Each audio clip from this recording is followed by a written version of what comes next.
Yeah. Okay, ZBA, we are live, we are recording, phone lines are off, and you are good to go. Thank you, Matt. I'd like to welcome everyone to the work session of the Town of East Hampton Zoning Board of Appeals meeting April 12th. We'll get to work. We have a number of administrative applications this evening we're going to start with. So therefore, I'll read the first one. The first applicant is OSA at 13 Clamshell Avenue in East Hampton, Suffolk tax map number 300-74-5-8. And that is to allow a 2,220 square foot patio to remain within 150 foot of wetlands. Eleni? Hi, good evening. This is a possible administrative application. The pool that is shown here on the property is legally existing. They got an administrative permit in 2016 to construct the pool and the pool equipment over here. What they constructed without permits was the patio. So the patio is located between the house and the legally existing pool. The wetlands are over here. They're within a scenic easement, and the area over here is well vegetated. The board has any questions? The patio, is it, it's, How far? is it within 150 feet? It's within 150 feet. But it's between the pool that was approved and the house. Yeah, and the pool itself is 100 feet from the wetlands. So it's more than 100 feet from the wetlands. Oh, okay. So it's about 110 or more. Yeah. Away. Everybody okay with this? I'm okay. I'm okay with that. I'm okay with this as well. So this So, is. That's you, isn't it? Hampton, that's me.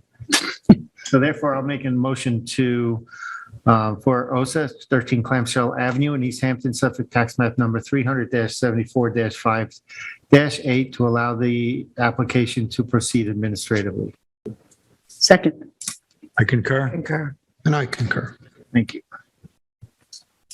Next is Emmanuel Nissenbaum at 29 Sandpiper Lane in Amagansett, Suffolk tax map number 300-175-4-11.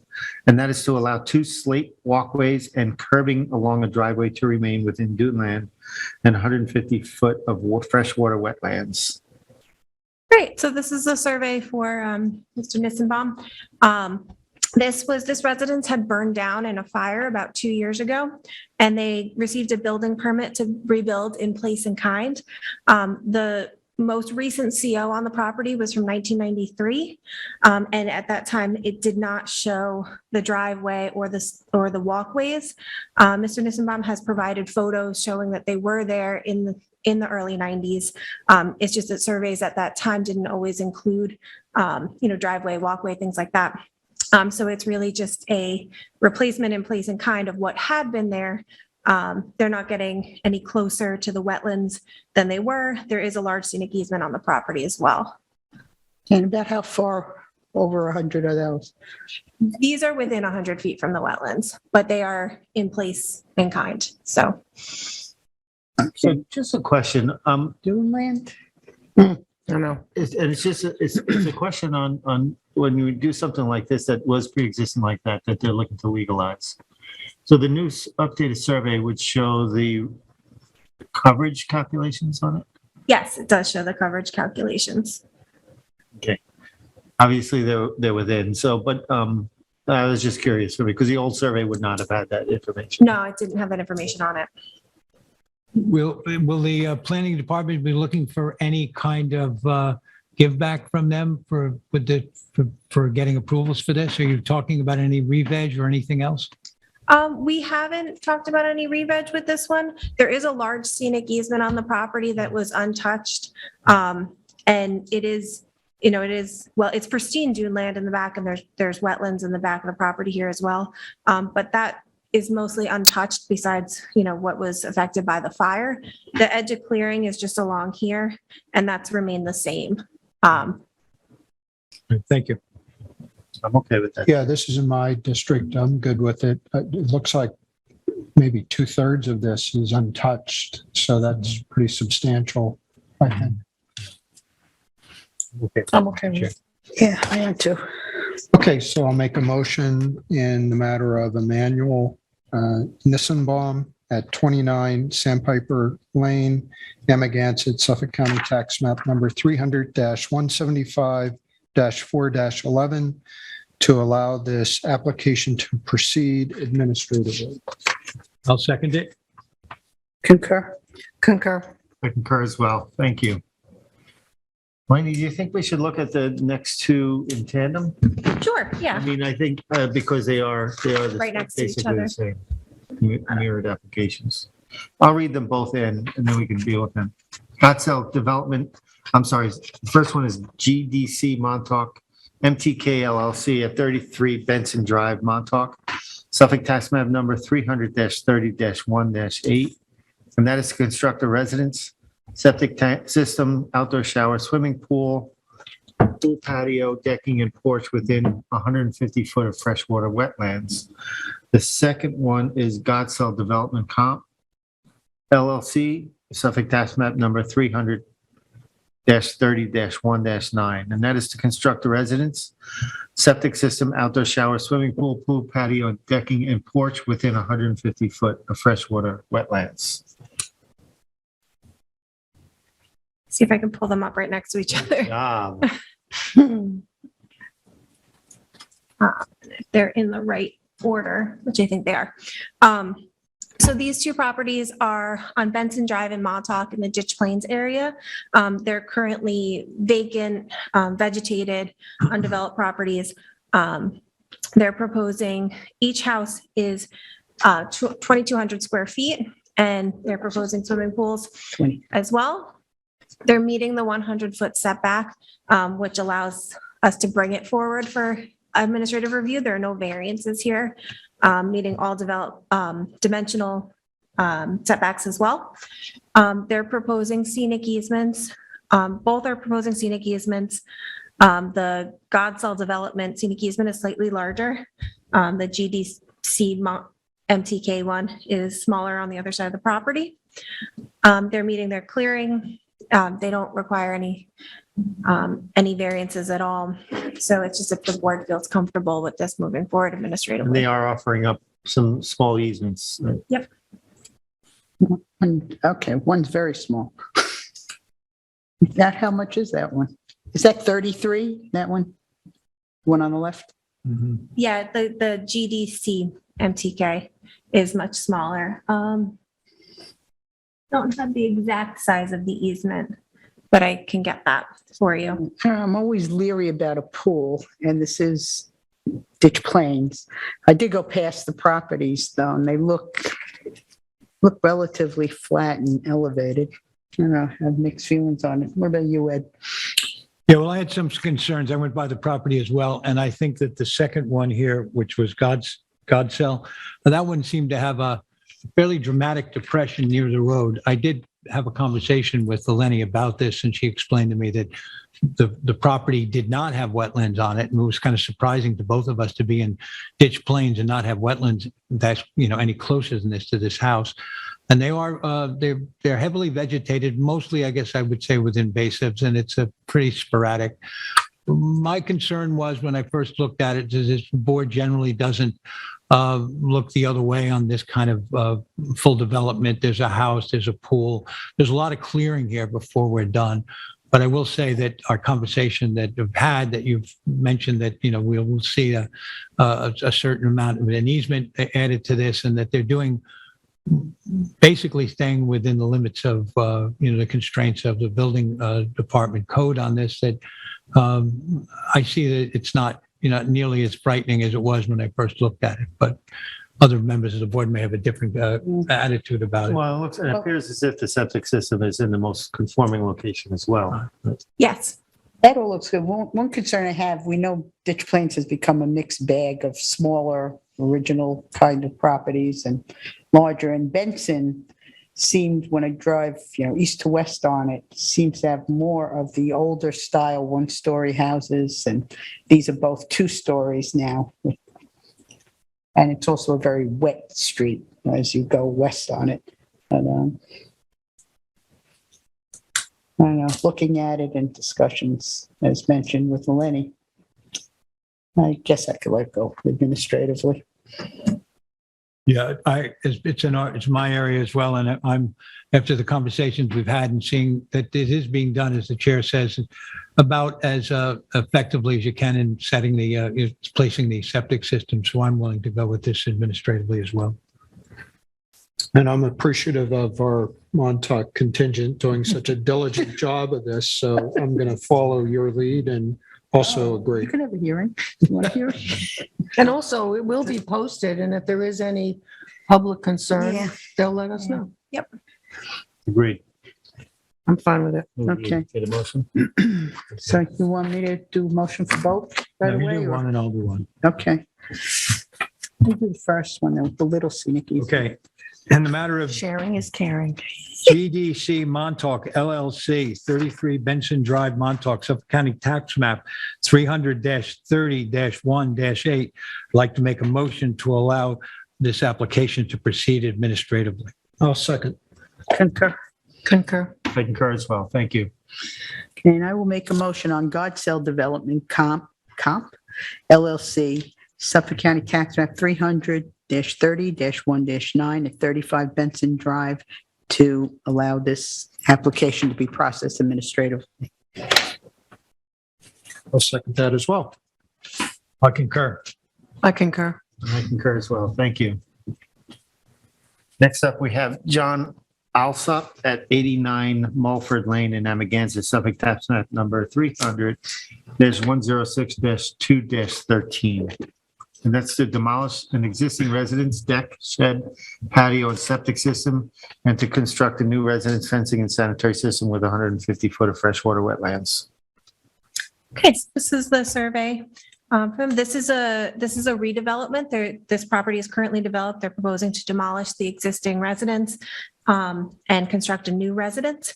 This is the 150-foot line, so it's just barely within NRSP jurisdiction, which is why we're bringing it forward for administrative review.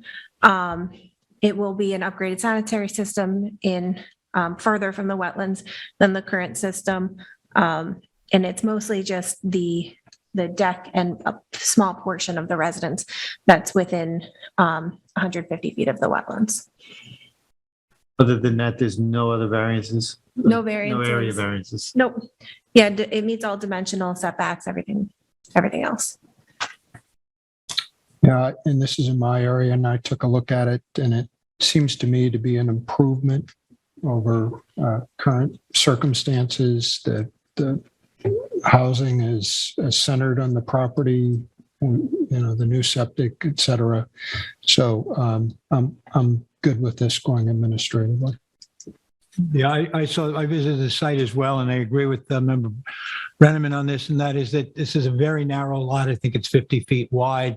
There's not many options here. It seems as the only place you could set a house is about where it is. And the fact that it might have moved closer to the road would have necessitated finding a different location for the septic. So I'm happy the way this has been set up to allow it to go administratively as well. How much larger is it than the current house? It's a very cute house today. It is a small house today. It is, the building coverage on this one, existing is 891 square feet. So that's just the footprint of the house. That was a one-story house. And they're proposing 1,169 square feet. Okay. I'm okay with it. I'm okay with it. Okay, so in the matter of John Alsop at 89 Mulford Lane, Amagansett, Suffolk County, tax map number 300-106-2-13, I make a motion to allow this application to proceed administratively. I'll second that. Concur. I concur. And I concur as well. Thank you. Next, we have Mast One LLC at 31 Association Road in Wayne-Scott, Suffolk Tax Map number 300-201-1-8.2, and that's to remove roughly 8,000 square foot of Phragmites within a wetland. Okay, so this is an invasive species removal permit. They had an administrative NRSP in 2014 for a 5-year permit to remove Phragmites from this property. That went from 2014 to 2019. Between 2019 and now, they have not been removing the Phragmites since the permit expired. So there is a fair bit of Phragmites on the property currently. The areas in pink are where they're proposing to remove. It would be cutting. There's no herbicide, nothing like that. It's, I believe, hand cutting of the Phragmites, and it would be for the same permit that they previously had, which was a So 5-year and then permit. I asked Eleni on this as well. So the same permit, the same methods, means and methods that was in that permit. So it's a continuation of the same, that it's already been vetted out, in my opinion, right? Yeah, same methods, everything's the same. How much did they remove in that 5 years? You know? I don't have that information. We can ask them to provide that, because that would be something that'd be interesting data to have, that how much was removed, and then also how much they do if this goes through, how much they do it this time I around. almost wonder if it would be good to have a hearing for the public to hear. Yeah, it is an interesting question. I mean, is there a notification process with that as far as when they do it and all that? Yes, so we write into the permit that they have to notify us before they start the work. And then when it's complete, each time they do it, so that we could go out there and actually witness them doing the work. And in that 5 years from 2014, did they continue to do it each year? I believe they did. They did it every year. Interesting. Let me ask, is there any seasonal restriction on when they can do this cutting? I will have to look into that. I think they were proposing to do it at the start of the growing season. Right. And then after, but I'll have to double check. So the that. cutting would be a spring and fall cutting, basically, or, late fall, early winter cutting, the second one, right? Something like Yes, that. yeah. Yeah, and it's hand cutting. It's not done with machinery. Yeah. Thank you. Thank you. I'm okay with this. I'm all right with it. I am too. Yeah, I guess I am. Like I said, I think it might be a good hearing for the public to hear. Yeah, the Getting rid of information. Phragmites. Phragmites. What? Yeah, I would agree. It might be interesting to track that stuff and see how it's going. I'm okay with it. If you're all okay with it. I'm So I okay. make a motion then, in the case of Mass One LLC, 31 Association Road, Wayne-Scott, Suffolk Tax Map number 300-201-1-8.2, to allow the application to proceed administratively. I'll second it. I'll concur. I concur. I concur. Thank you. So next we have 32 Star Island Associates LLC at 48 Star Island Road, Montauk, Suffolk Tax Map number 300-006-04-15.1 and 16.1, and that is to replace and maintain existing bulkheads, docks, and pilings in place and in kind. Okay, so this is Tyler's application. I'm just covering it for him. It's to replace in place in kind. I believe it's 140 linear feet of bulkheading. It's in this green area here. But it's an in place in kind replacement. And this is right at Star Island Marina, just adjacent to the parking lot, then. It's just slightly to the, what is that, the south of the parking lot? Yeah, I can zoom out so you can see it. There's the parking lot. Yeah. It's just right up here. So this is the Gurney's Yacht Club location. I was on the wrong side of the That's where they street. clean the fish. Yeah.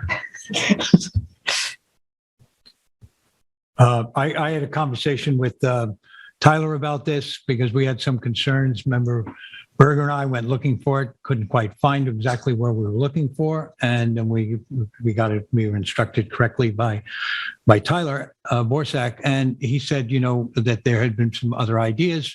And this is the one that was eventually presented, and that it was being done totally in kind. So since it's being done exactly as it was, and it's a general improvement in terms of the status of the existing bulkhead, I have no problem with it.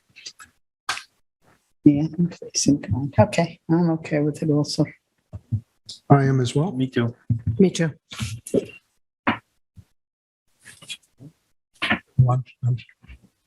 That's my fault. Oh, yeah. Who wants to do He it? talked the most, he can do it. Okay, thank you. Thanks so much. Thank you, Member Berger. So in the matter of 32 Star Island Associates LLC, 48 Star Island Road, Montauk, Suffolk County Tax Map 300-0066-04. 15.1 and 16.1. I'd like to make a motion to allow this application to proceed administratively. A second. Concur? I concur. And I concur as well. Thank you. So we'll move on to our post-hearing decisions. Our first application decision is Kevin McDermott at 3 Merrill's Road, Mamagansett, Suffolk, Mass. Number 300-84-3-18. The size and location is 8,841 square feet at 3 Merrill's Road, Amagansett. The description is to construct a 160 square foot screen-in porch and allow decking and a hot tub to remain within side yard setbacks and outside of the town's pyramid regulations. 3 variances from 255-1110 and 1 variance from 255-1172D pyramid of the town code and any other relief necessary. The following variances are required. A 1 foot, a 2.2 foot variance are required to allow the porch to be constructed and decking to remain 7 foot and 5.8 feet from side yard lot lines where 8 feet is required. 1 variance of 13 feet is required to allow the hot tub to remain 7 foot from the side yard lot line where 20 foot is required. 1 variance of 12.3 feet is required to allow the porch to be constructed outside the town's pyramid regulations. Zoning district B residence zone X flood zone. Secret class is type 2. I believe this is member Brenneman's. Yes. Thank you, Mr. Chairman. There's been a long period of time between the hearing and the receipt of the information that we requested at the hearing. There's been something of a kind of a troubled and tangled history on this one, and so I'm going to try to unpack it as best I can, but would ask the fellow board members to help me if I forget something that's important. As just noted, there are 4 variances here. 3 of them are dimensional. There's a 1 foot variance for the porch, a 2.2 foot variance for decking, and a 13 foot variance for the hot tub. And then there's also a pyramid, and that's a 12.3 foot variance for the porch being outside of the pyramid requirements. This home was first constructed between 1958 and 1962. It is pre-existing non-conforming. The lot is only 8,841 square feet and only 50 feet wide. I am looking at the most recent sort of as-built survey that was provided by Saskis. That survey is dated December 7th, 2021. During the hearing, the applicant's agent emphasized that it was pre-existing non-conforming, that the variances were minor, that the improvements were over existing improvements already on the property. Noted that the pyramid for the porch is actually less of a pyramid than currently exists with the roof line, and offered that as some form of mitigation, that the applicant was willing to stipulate that any further increase in GFA would trigger a requirement for an upgraded septic. The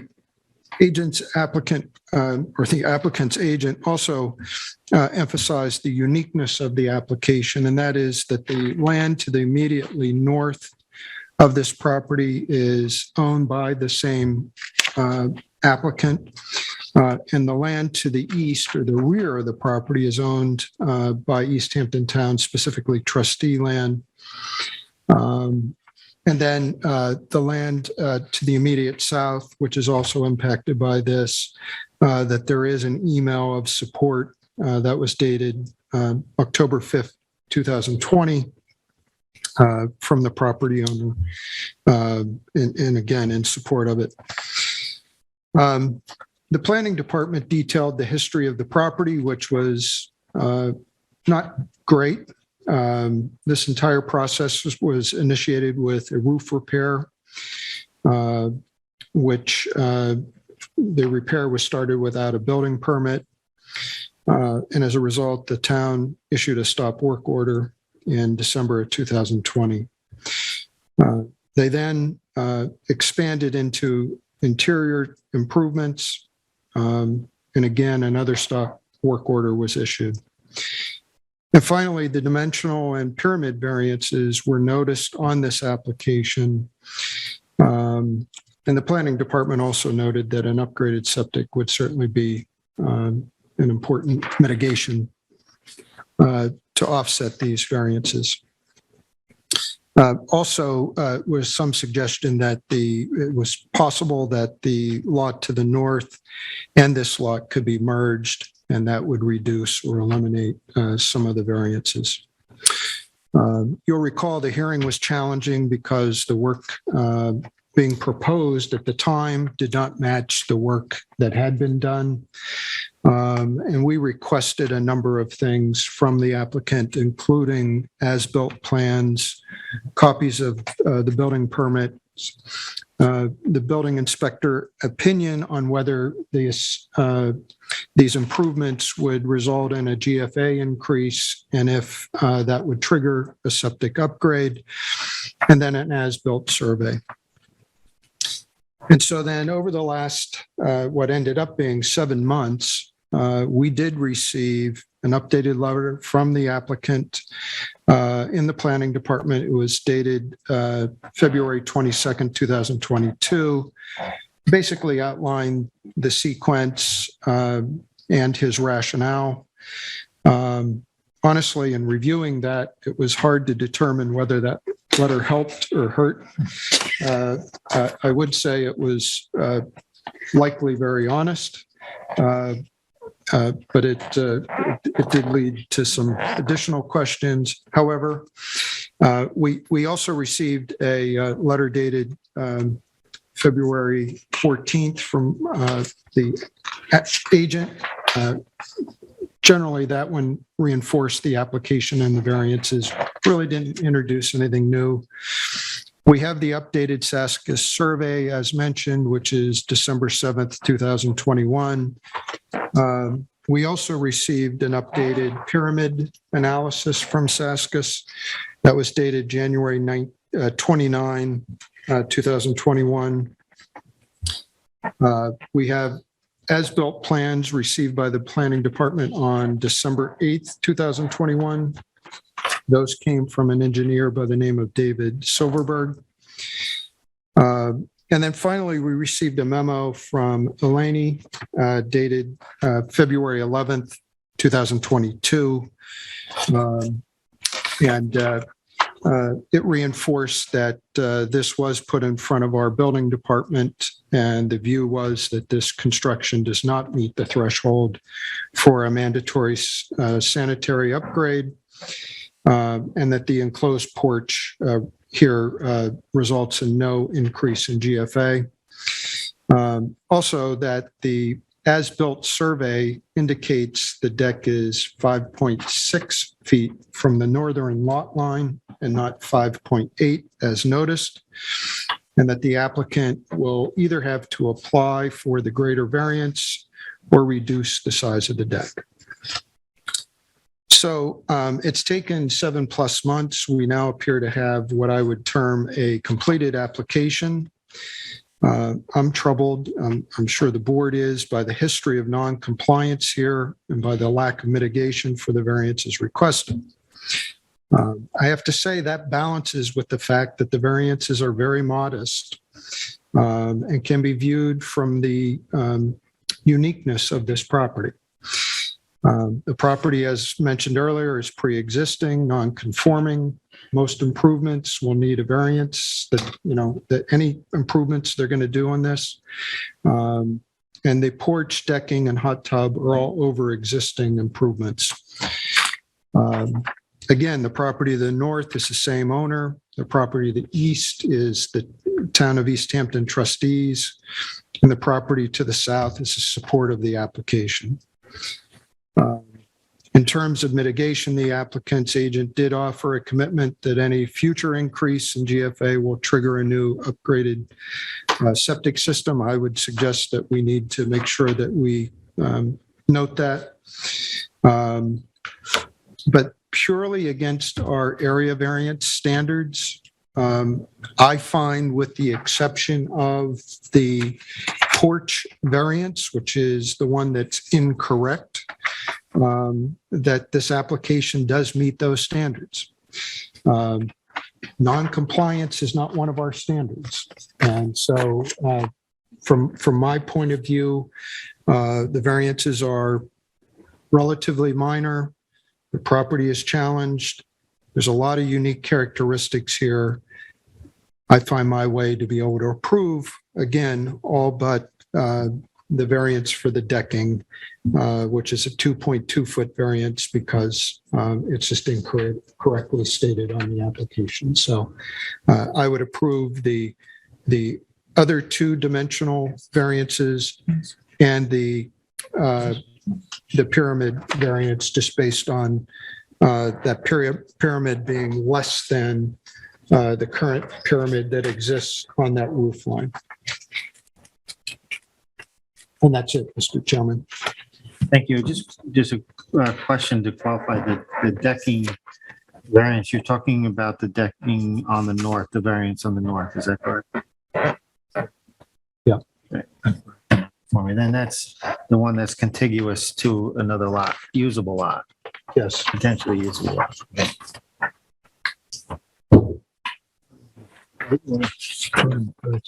Terry. I was going to say go to Ed. I have somewhat different view on this. I rewatched the hearing a couple of times, actually. At the hearing, it was it got a little crazy. And I know the former chair had requested a lot more data that I don't think we ever really got.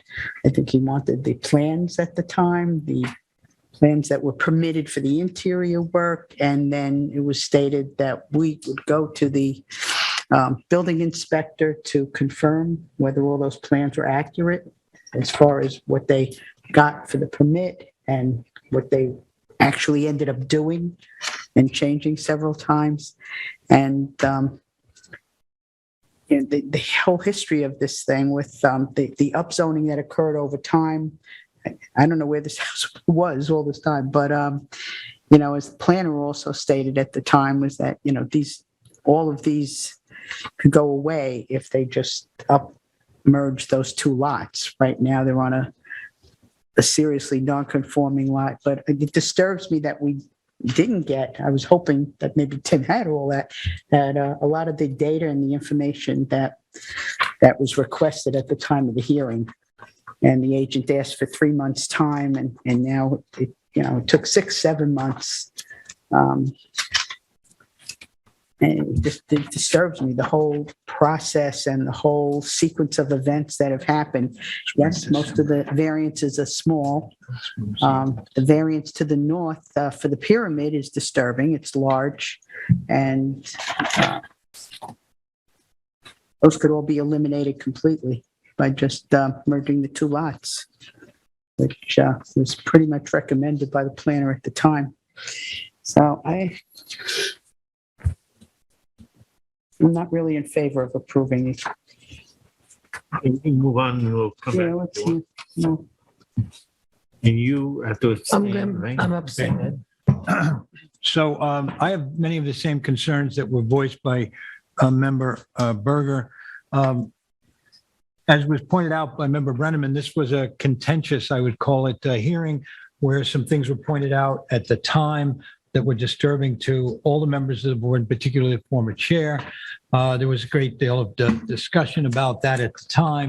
And we left that meeting and allowed the applicant to have his representative forward us the information that's been referenced now by both former speakers here, former members of the board who just stated just what we're looking for. We're looking for as-built, we were looking for surveys, we were looking for information about both the history of this process and where we thought it was going to be going. And that was a pretty direct request of them. I would say that without these as-built, without the survey, this is a very easy denial. However, the as-built were put or have been forwarded to the building department, and we did get a new survey. I think the point that was made by Member Brenneman sticks with me, and that is that we're not here to judge noncompliance. I think this is the kind of case that disturbs us because, there was no building permit, and then work continued and continued. There were stop work orders and they kept going. This is just a repetitive offense. On the other hand, that's not really in our jurisdiction here for us to be making a comment on. That's really the building department. We're here to determine whether or not these variances are, as pointed out by Member Brenneman, insignificant enough or small enough that we, given the other factors, the mutual ownership of the property, some of the distances that are at play here, whether or not we can accept those as such. I would have liked to have had the applicant volunteer to upgrade the septic system at this point and not have it go that we were going to wait for a future application. That was not offered by the applicant. Nonetheless, in a very tough position to be in on this one, I don't like it. I don't like it at all, but I'm not sure that I'm in a position to be able to deny it. I think what I don't like are probably the things that have more to do with building department inspection, compliance, and enforcement. In terms of the variances, in terms of what's being asked for here, in terms of what we think we're going to get back out of it as a board, somewhat reluctantly, I'm looking to approve this along with Member Brenneman.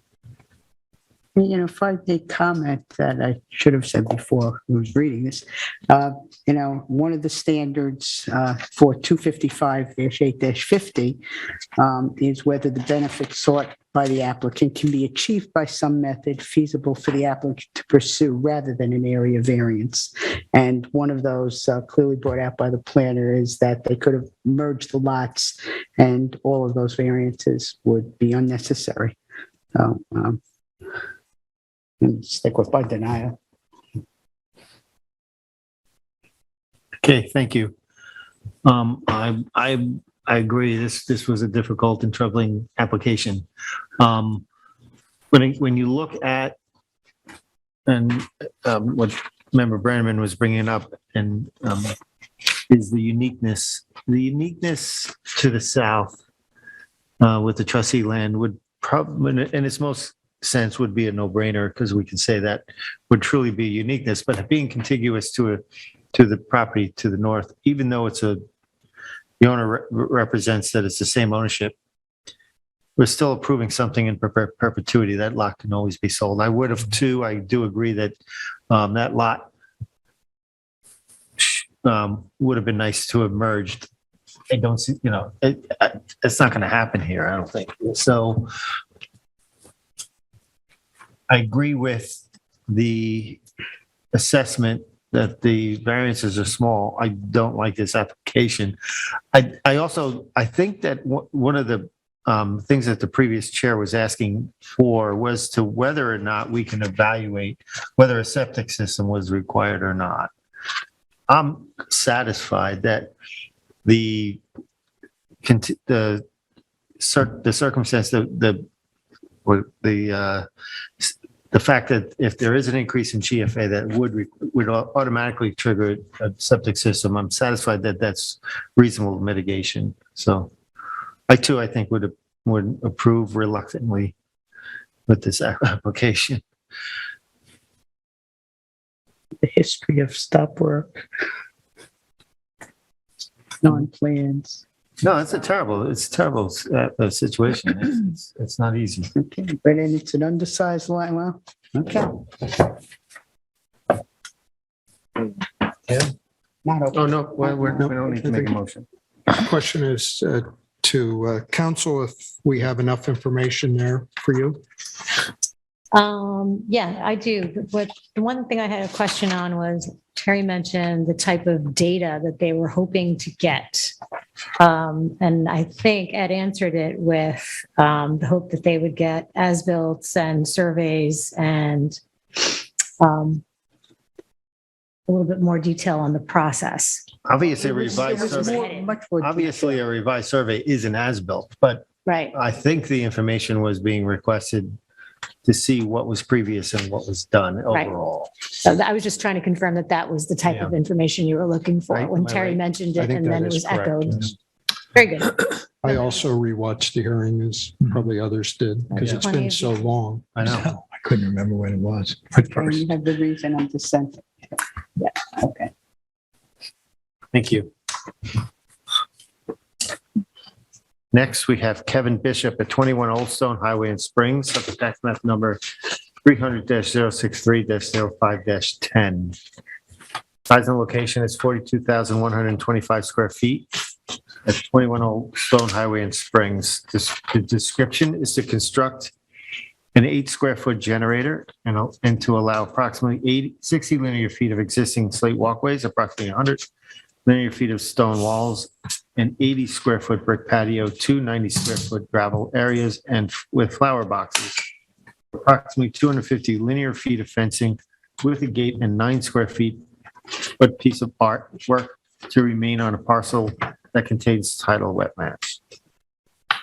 A natural resources special permit pursuant to 255-440 and 11 variances in total are required. 7 variances from 255-430, wetland setbacks, variances of 90 feet, 89 feet, 87.3 feet, 85 feet, 84 feet, 84 feet, and 69.4 feet are required to allow existing slate walkways 10 foot, existing stone walls 11 foot, a proposed generator 12.7 feet, existing fencing 15 feet, an existing brick patio 16 feet, 2 existing gravel areas with flower boxes 16 feet, and an existing art structure 30.6 feet where a 100-foot setback is required. 4 variances from 255-11-74A. Other setbacks and height restrictions, scenic easement setbacks are required. Variances of 10 feet, 3 feet, 8 feet, and 8 feet are required to allow an existing stone wall 0 feet, an existing brick patio 7 feet, 2 existing gravel areas with flower boxes 2 feet, and an existing slate walkway 2 feet where 10 feet is required, and any other relief necessary from East Hampton Code. Zoning district is A5 residence, AE flood zone, elevation 6, X flood zone as well. Sue's eco class is type 2. Denise, I think this was yours. Yes. Go It is ahead. mine. A lot of variances to consider. And we can discuss this all together. It's a very busy application. During my inspection, I'm going to give a little background. It's just been so many months. But during my inspection, my photos did illustrate the very serious variance, wetland, scenic easement violations that exist on this property. Not to mention, this is in a Springs Historic District, in the Harbor Protection Overlay District. In the rear of the property is Accabonac Harbor, and the front is Pussy's Pond. So after a fire damaged Mr. Bishop's house in 2018, he obtained all the necessary permits to restore the residence in place and kind, which was in keeping with the guidelines for a historic district. On his own, he did the renovation of the garden, not realizing he needed to apply for permits. And with the restoration of the house, he failed to include the generator with his building permit. He then testified he went to the ARB for the generator, and they approved a location in violation of wetland setbacks and the need for a variance. The existing pathways are simply slate laid into the grass, so they can be easily removed. According to Mr. Bishop, the stone walls were merely to put a visual boundary around pathways and the 10-foot retaining wall in the scenic easement was supposedly there to prevent silt and all of the disturbance caused by the installation of the new septic. When I asked Mr. Bishop if there was any town supervision while constructing this wall, he said there wasn't a requirement to put in a new retaining wall. He did this on his own. He did it from an aesthetic point of view because it was an attractive decorative curve. Mr. Bishop did note if he needs to take it down, he would, and rebuild it 3 feet further back, because I believe it's in a scenic easement. But, you know, if you approve that, it also would require an 89-foot variance. So during construction of the house, he did a wetland revegetation and planting plan, which was part of the permit requirements and approved after inspection. Other items were decorative in terms of the gardening. The gravel paths were laid out around some herb beds, and they're just laid on the water permeable matting into the soil. The brick is just laid onto the water permeable matting onto the soil. The sculpture, again, was a decorative piece of gardening. It can be removed or placed in a more conforming location.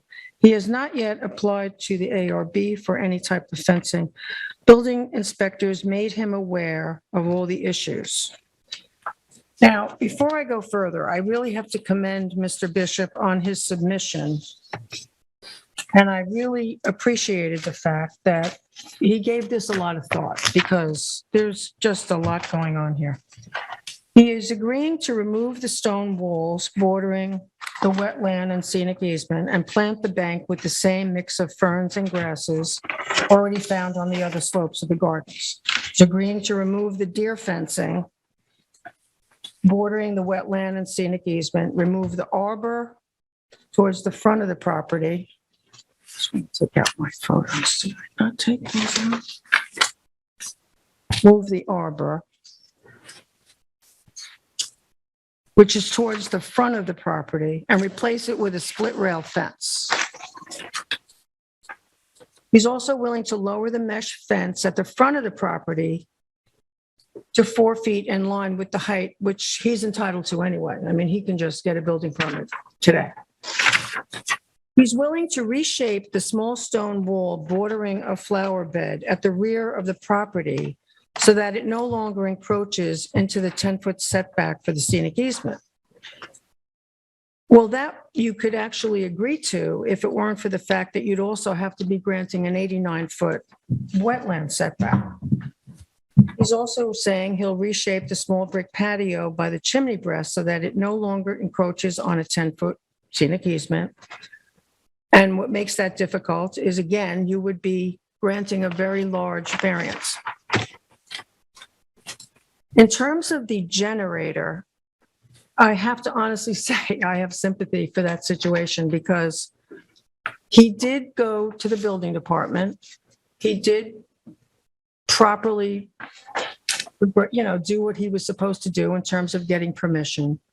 I think that the ARB, and what's really interesting is his original location, if you read the TAM, was to be in the front of the residence, and the ARB, because it was a historic district, I think, was looking at it from an aesthetic point of view and put it to the rear, not realizing they were in violation of NRSP and variance standards. The scenic easements to allow, and number 2 on his letter, the scenic easement variance is to allow a small section of slate and a small section of gravel to remain. Again, if you gave him that scenic easement, you would be having to grant an 84-foot wetland setback. The wetland setback variance is to allow the sculpture and the slate paths, the reduced length in the stone wall for one flower bed, and the reduced area of brick. Again, these are not the minimum variances necessary. So for these reasons, and I really want board input on this because, like I said, this is a very complicated application. But in terms of the variance standards, it's self-created. It's not the minimum necessary. The variances are substantial and will change the character of the neighborhood. It's not in harmony with the surrounding area. In terms of the historic district guidelines, which he's smack in the middle of, you maintain the architectural integrity that contributes to the overall setting. This house is surrounded by intact historical buildings: Springs Store, Springs Community Presbyterian Church, Springs School, Ashwell Hall, Charles Parsons Blacksmith Shop. And as we speak, there are renovations going on in the Springs Library and the church. And they're all, following proper procedure in terms of what they do, because it is a historic district. The HPOD, Section 255-370, the purpose of HPOD is to maintain and improve surface water quality in East Hampton's major harbors, creeks, and ponds. And in this case, you not only have Accabonac Harbor, you have Pussy's Pond. The NERSIP at 255-540, the application doesn't conform to the town code definition of special permit use. The application will not be in harmony with and promote the general purposes of zoning, and the application will not be compatible with the surroundings and with the character of the neighborhood. The application does not conform to the town code definition of special permit use. The variances are determined not to be effective in preventing loss or potential damage to the natural features on the site. The protection of the wetlands, 255-430, says construction is prohibited within or near wetlands. No building structure shall be erected, constructed, placed, enlarged, or reconstructed within or on a wetland. I really would like input from the board. I have no problem approving the generator. I don't think that was Mr. Bishop's fault. But this is such a sensitive site, and it's not, and the variances are really substantial. And this is a very sensitive area. And with that, I'd like to have everyone else be included in how they feel. I appreciate your comments. Do you want to give the date of the survey?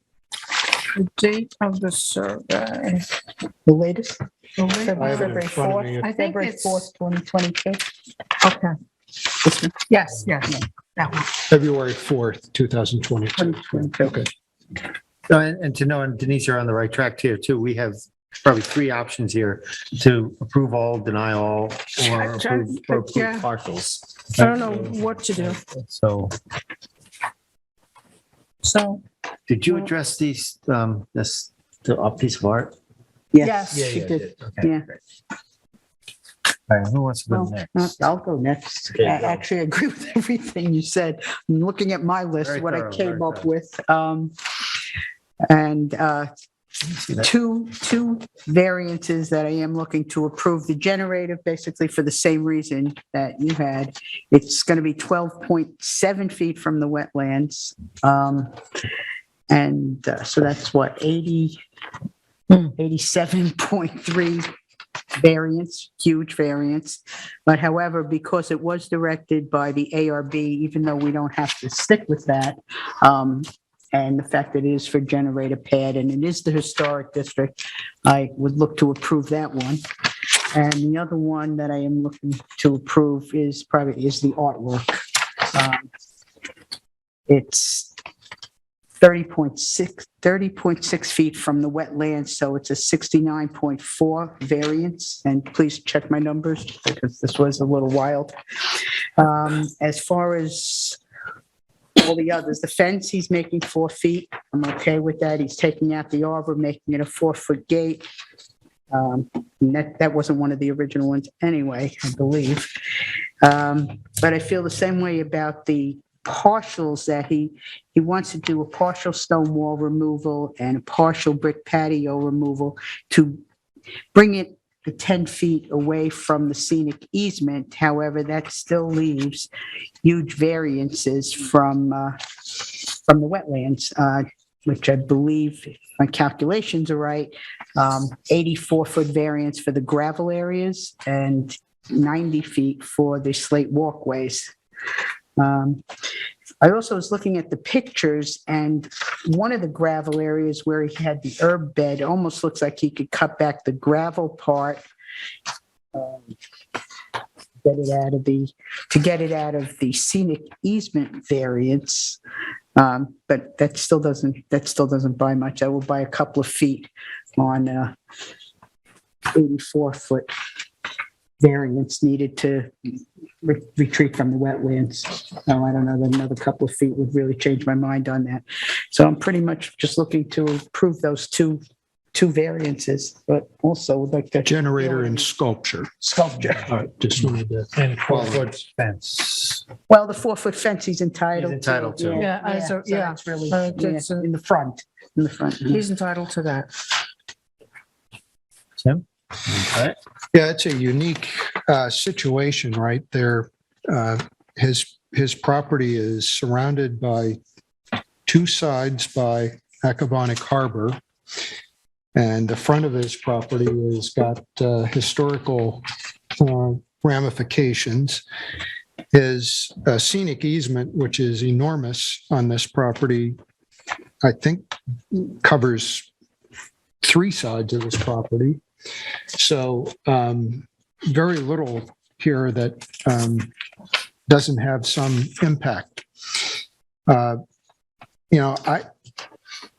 I also give him a lot of credit because he put a lot of thought and he redid the Absolutely. variance requests. Yeah, So he did listen and he tried to come back with as much as he could possibly do. I think I like exactly what Terry said. And I allowing the generator, which is associated with the drain field of his septic. I think that's really important that we permit. I think the artwork is pretty benign relative to everything else. But, this is an example of a property where it really doesn't match up with permitting an awful lot of stuff to be done. I would say most of these things aren't major. I mean, they're all sort of small things. But I don't know how to condition this on that basis. So I'm good with first two members' recommendations here. Yeah, I agree with the assessment made by my other board members. This is a unique spot. I think that the fact that it is, as pointed out by Member Brenneman, just about completely surrounded with conditions that would restrict almost anything being done. I think when you see the site and you visit it, I think that in defense of the applicant here, they did a very reasonable and nice and aesthetic job. Putting a walkway from one portion of your property to a garden is a perfectly logical thing to do. And some of the other things that have gone on, I think that the wall that he described as having put out in a curve to kind of hold back what was a plateau where that artwork is set and where some other septic has been done. This is all done well and done nicely. And I think it's difficult when we go to a site like this and see that there's nothing that's been done here that's egregious or seems to be done in a way that did not show respect for the property and the land that he has there. But the fact is, there's almost nothing that can be done here without looking for some sort of variance approval. What can happen on a parcel that is like this one set as it is? It's a difficult one. And I do think, in fairness, that they've done a nice, respectable and presentable job. Unfortunately, everything that's been pointed out here calls for such massive variances that I don't know that we're in a position just to aesthetically approve something because we like what they did, when in fact we're asking for 80, 90 and large variances, 90-foot variances. I will agree though with both the members Brenneman and Berger that the generator pad is certainly not something that was in any way a problem. If he goes to the town and he's asked for permission and he gets ARB, I don't know if it would have crossed my mind that maybe the ZBA wouldn't like this later on. I've pretty much heard it from the town. And I think the fact that it would not want to see that placed in the front of the house anyway, there's an aesthetic consideration there that I think we should respect. And using the words of Member Brenneman, I think that the artwork is fairly benign. I don't think that it's probably one of the easier things for him to move, and we're going to allow him to leave it there. Nonetheless, I don't think that there's a reason here to ask him to remove that. I will say, just to reiterate, I think that everything that was done here was nicely done, and I think the effort on the part of the applicant to work with the board and to come back and to try to assess what he had and to make some, reasonable recommendations of his own, accommodations on his own, are very good and very strong. However, I'm going to side with my other board members and say, I'm looking to deny the variance of divide the application except for where it applies to the generator and the art at this time. Thank you. I too I do agree. I just want to reiterate that this is Accabonac Harbor. The town in its wisdom has set forth an amazing code called the Natural Special Resources Permit Code that is set to protect these resources from not only their health and health, but also from a character of the town as a whole as well. And this makes this town unique. And I think that when we also put on easements on properties like this, at a minimum, because easements have to be in conformity at all times. We can't encroach on them or within the setbacks of those easements. So I agree with the logic with my members, and I too would go along with that recommendation. Do we need to go over the variant? Like he's removing the stone wall, so that's gone. It sounds like the fence. only I thing. think, So it's not going to be. no, I think Is we're the denying generator- that. I think you're denying that. Denying all of that, yeah. And if he's Okay. going to move them and do whatever, he's got to come to us with another. Different application. Right, okay, so did I do my math for nothing? I don't know. I mean, I'm we very still need to clear. know. Yeah, I'm very clear on what you're approving and that everything else is. Okay. I mean, we're As long as approving you're the clear sculpt, on it. the Yes, sculptor, plus you'll see a draft determination, so Yeah. if there's anything wrong. like approving the generator and the sculptor. Yes, Yes. got it. Yeah, I just want to make one point, and it was something that Member Savory said, and that is that there are other projects going on where the applications have been filed and the proper procedures are in place and are being followed in that work. And that's probably something that we have to think about on a regular basis here. So when you purchase a property like that, there are some, obvious restrictions moving forward. And so just to reiterate or to reinforce what was said by Member Savory, I think that's an important point in making this decision. And you're referring to the other projects going on in the surrounding properties, Yeah, the library? yeah, that's Okay, right. very good. Ones that were cited by Member Savory. Got it.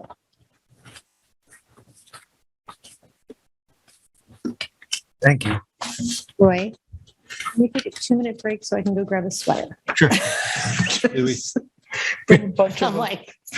How many sweaters do you have? It was so hot in here before we. I know, now I'm like, You got to throw a log on the fire. Why don't I just shut this off?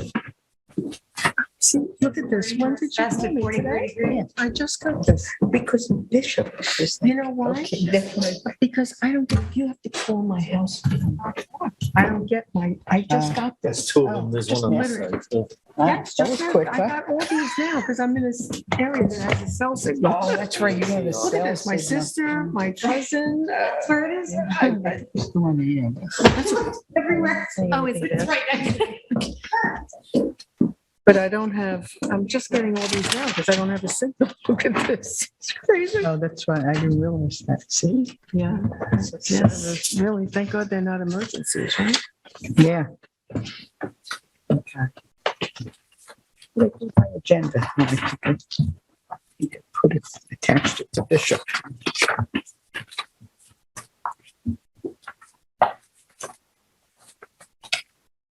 Where it has to be there.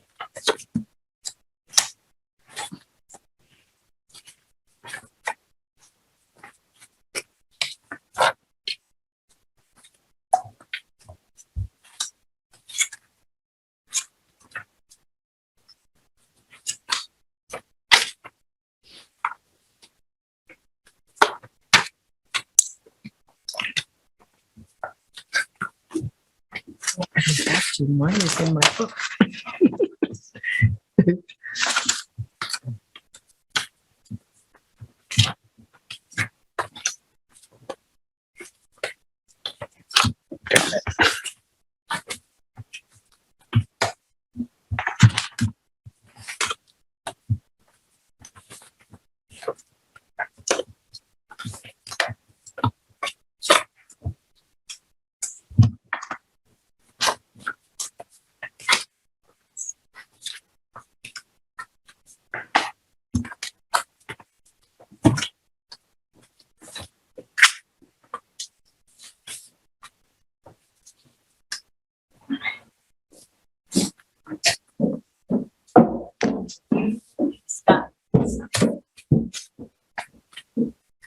Thank you.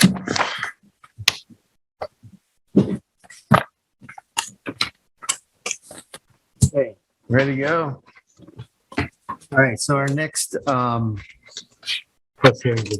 decision to make is Gary Davis and John McGinn at 275 3 Mile Harbor Hog Creek Highway in Springs, Suffolk Tax Map number 300-075-01-32.2. The size and location is 100,020 square feet at 275 3 Mile Harbor Hog Creek Highway in Springs. The description is to construct a dock consisting of a 4-foot by 40-foot fixed catwalk, 3-foot by 20-foot aluminum ramp, a 4-foot by 24-foot floating dock on a parcel of land containing coastal bluffs and adjacent to surface tidal waters.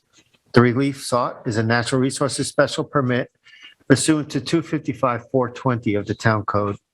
The zoning district is A2 Residence VE and X flood zones. Secret class is type 2. Once again, I think this is in member Denise's. Yes, it is. Go for it. Okay. During my field inspection, I wondered why section 255-5-51H3, which is, does the dock comply with dimensional standards and alternatives for new docks, wasn't noticed, because I felt at the time that it should have been. I also asked for 255-4-51-4, which is, does the dock comply with environmental protections regarding public use, degradation of water, safe navigation, and effect on shellfishing? And I felt that that should have been addressed in the notice as well. Mr. Whalen went on to give a presentation noting that the application has been pending since 2020, but it does go back to 2018 when the first soundings were taken to see if this was a viable project. This does have the approval of other agencies, including the town trustees. Mr. Whalen addressed 255-551H, noting that the dock is located at the minimum point necessary to reach the specified water depth in the town code. The planning department has recommended shifting the dock south by about 40 feet to reach a depth of water in a shorter distance. Their attorney stated there is a shoal in that location, and any boat that is docking there becomes uncomfortably close to that shoal water. Moving to that location would also entail locating the stairs that come down towards the northern end of the property. The dock and ramp will be removed in the winter, but is not intended to remove the catwalk. No intentions to remove pilings, and the catwalk is needed to support oyster cages, which are a part of the trustee mitigation. Mr. Whalen noted the reason for this project is the applicants having 2 young children and feels the rig and pulley line would not be safe, so the determination was made to have a dock. The decisions run with the land and are there for perpetuity, and the natural resource special standards are outlined in the code. Brent Rayner from Nelson Pope and Voorhees analyzed the existing dock and addressed natural resource standards. He noted that the primary reason for the placement of the dock was due to the existing location of the stairs to the north. One board member expressed, since it is an NRSP, you have to look at other locations. An alternative would be to remove the stairs, relocate them, and bring the dock into a more conforming location. Mr. Rayner further necessitated the reasoning behind not locating the dock to the south. He felt that in reaching out to 80 feet, which at the time was 80 feet, they've now reduced it to 70, is a standard set in the code.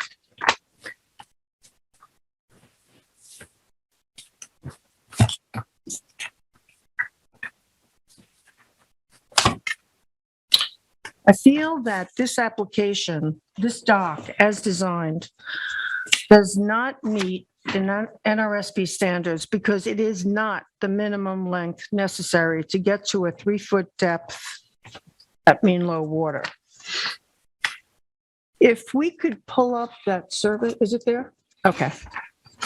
If you go to the survey that Eleni has pulled up, if you go approximately 40 feet south of the proposed location by the stairs, you only need to go west 40 feet to meet the required depth. It's just not a location they're willing to do it in, but it is, you are able to do it there. The other thing is subsection H2 states that the board shall have considered all reasonable alternatives, a mooring or a rig and pulley system. And for these reasons, I feel that this application does not meet the standard. We also are in an HPOD area, and 3 Mile Harbor has been designated by the town and state as a significant coastal fish and wildlife habitat. Potential impacts of this activity on this ecosystem have to be carefully scrutinized. So I'm interested in what my other fellow board members and how they feel. Who wants to go next? Yeah. Thank you, Mr. Chair. I'm largely in agreement with Member Savarese. There were several things that I thought that the planning department highlighted here for us, and that she's already touched on them. One is that if we're looking to approve, I think we go back to the standard of asking ourselves, what's the minimum we can allow here and achieve the applicant's goals? I think it was clearly stated that by moving this dock, the proposed dock 40 feet down along the property line, that we could achieve 3 foot in depth with half the distance out into the waterway, which I think is an obvious and immediate improvement on the proposal. I thought that the fact that she pointed out in the town code that we are required with 255-5-51H-3 to consider all reasonable alternatives that a dock would allow safe access to a boat. There's a bulkhead already in this area, which allows a certain amount of access to begin with. The fact that this dock was, the applicant knew that we were not in favor of an 80-foot dock and came back and said, well, they could reduce it by 10 feet. That's down to 70 feet. That's still 30 feet beyond what the 40-foot a suggestion that we were discussing at the time. For me, I think that's pretty much at the heart of what's proper here. The dock, should not be sent out any further than we should not be approving a dock that's any larger than has to be, than is absolutely necessary. And I think that what we have here is there is an alternative, and it's just a conscious effort on the part of the applicant to say they don't choose to consider the alternative. And I think the alternative is a realistic one. And I think that the position that the planning department took on this, their recommendations were strong in this area. They spent a lot of time. We got a detailed EAS on this, and we had a chance to study that. There was a great deal of material came from the applicant, and there was some, very effective photos and sketches and drawings. I think they could just as effective if we were doing a 40-foot dock and not an 80-foot dock. So for me, I'm in agreement with Board Member Savarese. I think she covered a lot of that. It really is not much of a discussion for me beyond, was there an alternative? Could it be pursued by the applicant? And should we recommend that that's what's going to happen? And by denying this, that's what we're recommending. So I'm looking to deny this application. Thank you. Tim? Yeah, I spent a lot of time thinking about this. I rewatched our hearing. I also watched the trustee hearing from October 25th to try to understand that process. I will say that during that hearing or meeting, it was referenced that there may have been 6 of those where the applicants had been in front of them. So a full disclosure, I did not watch all 6. I watched the last one, which is where they decided. So that we have this represented, I think, correctly. What's in front of us today now is to construct a dock of a 4 by 30.6 foot fixed catwalk, and then a 3 by 20 aluminum ramp and a 4 by 24 floating dock. So it totals now 70.6 feet, as mentioned. I think we should also mention that the applicants offered mitigation with respect to this. They also own the property to the north. They've offered to covenant that there'd be no additional bulkheading or dock on that property. They've offered to make a contribution to the oyster seeding program. And they have also attached or offering to allow oyster cages to be attached to the bottom of the catwalk, again, in support of the town's oyster program. Planning department presented quite a lengthy response on this one. Among them are that this is one area that within the town or within the trustees' purview where they permit docks. However, it was pointed out that this was the first application for a new dock in 20 years. I actually went back and in the trustee meeting, I think it's actually 35 years. So since 1987, there has not been a dock. We know that the code is designed to limit docks in the size of docks that we work with, and that also we are responsible to consider all reasonable alternatives. And as noted, there was a recommendation that if there was to be a dock here, that the most conforming location would be in the middle of the property. There was also a concern voiced about the impacts of pilings because they're not a natural presence. We should also note that the latest proposal, initially there was 13 pilings proposed. The latest proposal is that 11 are proposed. 8 of those related to the catwalk, which I would note is permanent, and then 3 associated with the removal of the floating dock. We should also put on the record that the planning department does not think that this application meets the standards. So, as mentioned, I watched the trustees debate, and I want to say I have great respect for that body. And they had a thoughtful but somewhat contentious debate on this issue, ultimately resulting in a 5-3 vote to approve, but also with a number of comments that they need to go back and study this, potentially to put forward something. It appeared on my review of the meeting that the offer of mitigation, they used the word sterilization of the property to the north, and the investments in the shellfish and shellfish program, they viewed it as significant mitigation. We should also say, by all accounts, this applicant appears to be a very good steward of the property. We saw the buffer that they had in place, really beautifully done. I don't think, any of our comments would in any way question the applicant's motives in this regard. And I think we should just put that out there.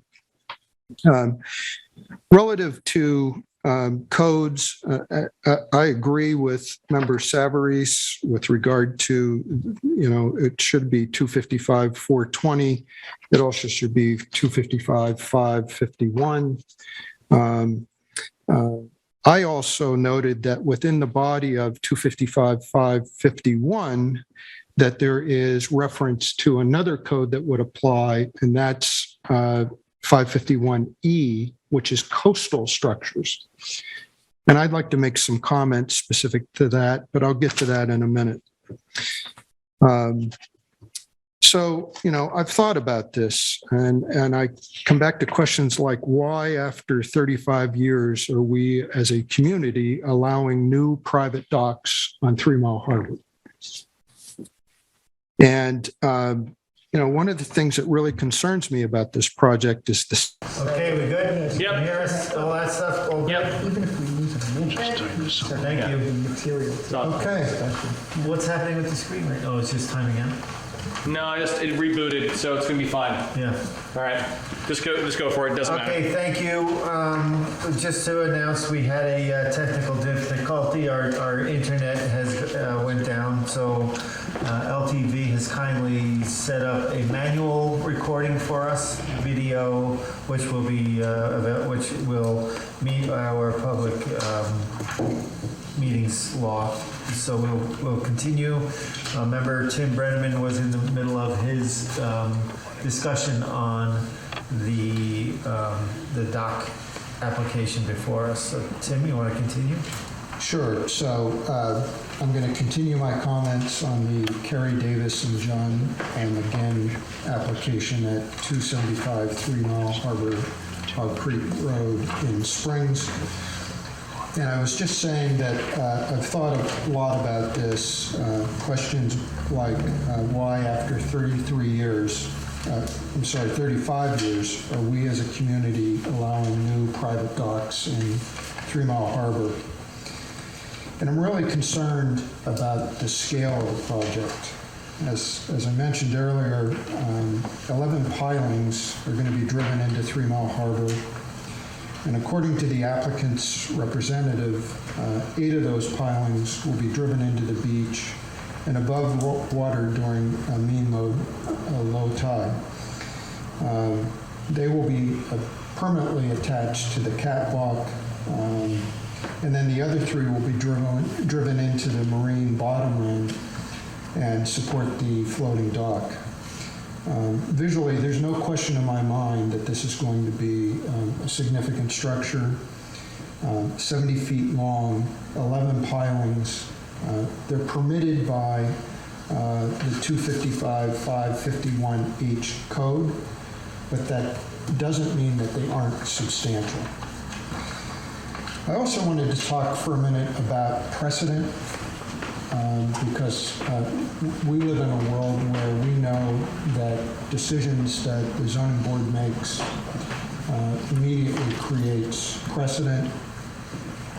And a number of the questions I have relate to this, relate to the number of potential properties along the east side of 3 Mile Harbor. Because I just don't think that we know what we're facing. Is it 5 properties? Is it 10? Is it 50? We simply don't know what one decision is going to trigger here. We know that if we approve an application, that we're establishing precedent, and we're bound to approve others with similar requests. If a dock of this scale is marginally acceptable or unacceptable, what is the calculus of a dozen or 2 dozen in that same general area?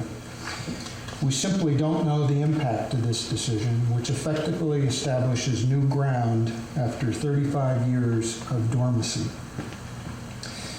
I'm also concerned, as mentioned earlier, with the topic of alternatives. I don't think that we received enough information from the applicant to fully evaluate the alternatives that exist here. And I do think a project of this scale requires more thorough evaluation.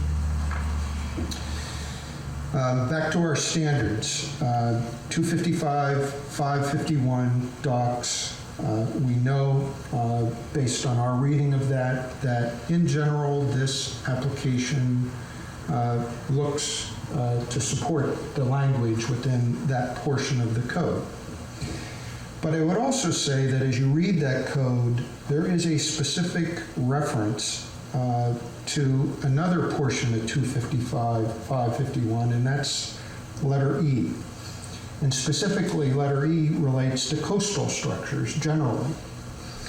And I'm not going to read the code per se, but I do want to indicate here that the code says that no permit shall be issued for any structure which would unduly interfere with tidal flow or marine life or habitat, or which would destroy other than minimal practicable areas of beach vegetation, wetland vegetation, or eelgrass. And then, for emphasis, for the purposes of this section, a structure deemed in violation of the preceding sentence and ineligible for a natural resources special permit, if the structure, together with all similar structures likely to be sited in the vicinity, should it be approved, would cause such undue interference or destruction. My view is that portion of the code addresses the exact concern that I have about precedent and about us not knowing what this might trigger in that area. Now, I've already articulated my concerns about the scale of the structure and the unknown that we face relative to the number of other property owners who may come forward. And I think that point addresses it. Finally, the NRSP standards reference the evaluation of alternatives. Again, I don't think we have enough information here. And for all of those reasons, I don't think this application meets our NRSP standards. Thank you, Tim. Terry? Okay, I'll try. I'll make it short and sweet. And, I agree with my fellow board members. Looking at the NRSP specific standards, well, here again, 255, 551, H number 2 does state if the property in question is not already improved with a lawfully pre-existing fixed dock, the only type may be by natural resources special permit is a floating dock, which shall be construed to mean it means the following requirements. The dock itself as proposed meets these basic requirements, except that it was requested at the maximum length, and as you've already heard, the applicant back on March 9th reduced that to 70 feet and the catwalk a little bit shorter. They also corrected a statement that said that the oyster beds were going to be attached to part of the dangling off the catwalk. They corrected that slightly, say they'll be attached to the pilings at the end of the catwalk. None of that really I find substantial in changing. And I going back to 255, 551, H3, that before approving a dock under provisions of the subsection 2 above, this board shall have first considered all reasonable alternatives which allow applicant to safely access and utilize a boat.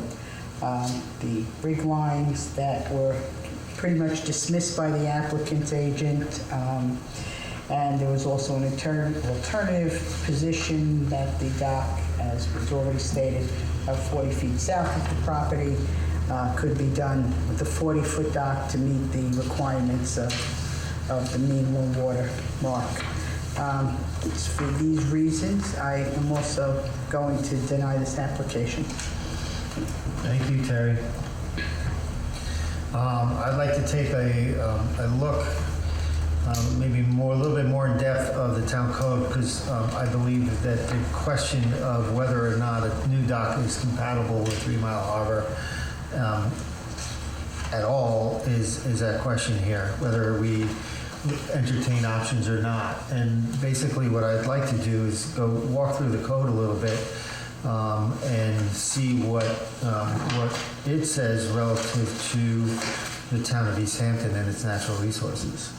If you go to 255, 551, Chapter C, and I'll read it. It talks about the compatibility with this section of the code with purposes of chapter. The building structure, use, or activity for which a natural resources special permit is sought must be found to be compatible with the purposes set forth in 255-111 and 255-410.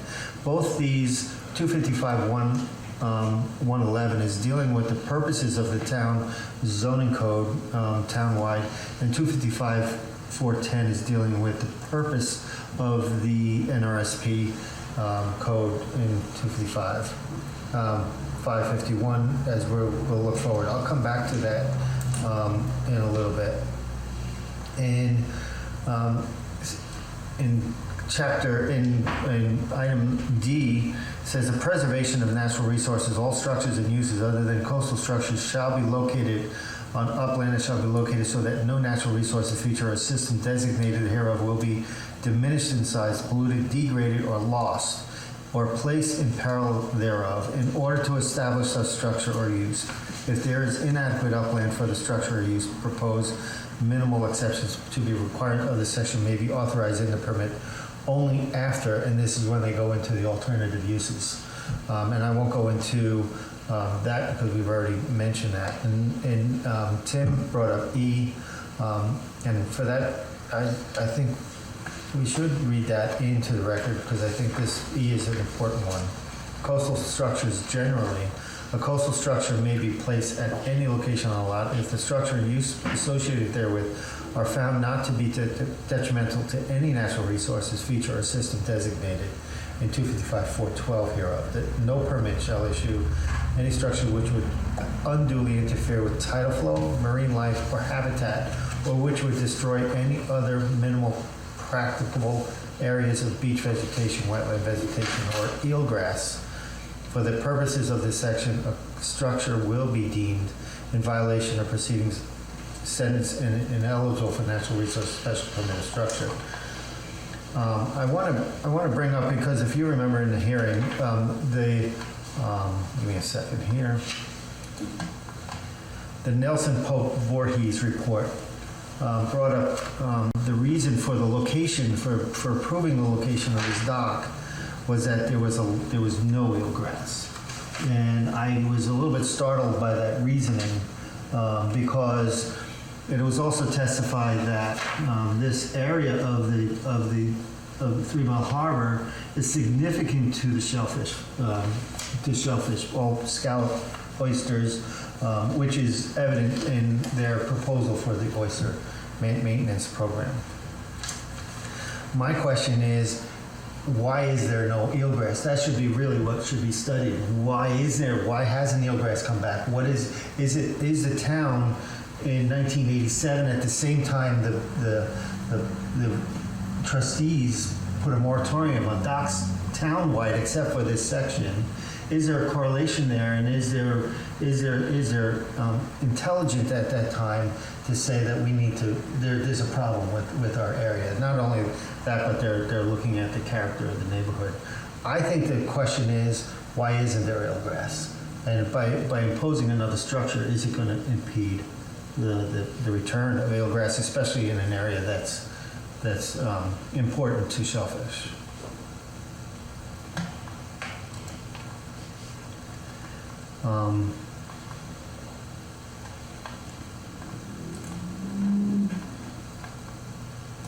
Is it?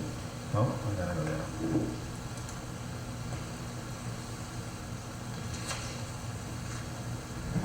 I'd like to, we discussed the docks and the alternative parts of it.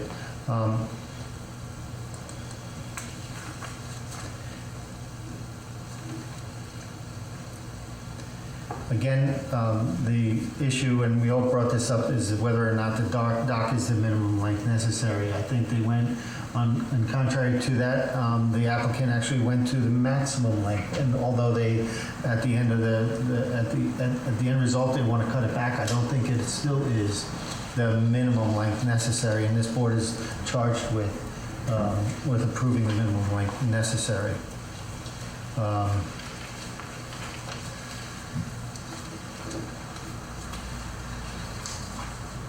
I want to now go into Brian's EAS. And he refers to number 9 in the EAS. And he says, will the proposed action result in an adverse change to natural resources, wetlands, water bodies, groundwater, air quality, flora, and fauna? And it says, the docks can have both adverse short-term and chronic impacts upon the bottomlands and water quality of the harbors. Docks can shade benthic vegetation, alter patterns of sediment and water flow, introduce chemicals, and impact public access and navigation. And we haven't talked a lot about the navigation part of it, which I want to bring up too. The use of high-pressure water jets to install dock piling disrupts sediments and increase turbidity of in the water column. These disturbed sediments are frequently prone to resuspension and poor colonization by submerged aquatic vegetation. And then he goes on to talk about 3 Mile Harbor is a designated New York State significant coastal fish and wildlife habitat.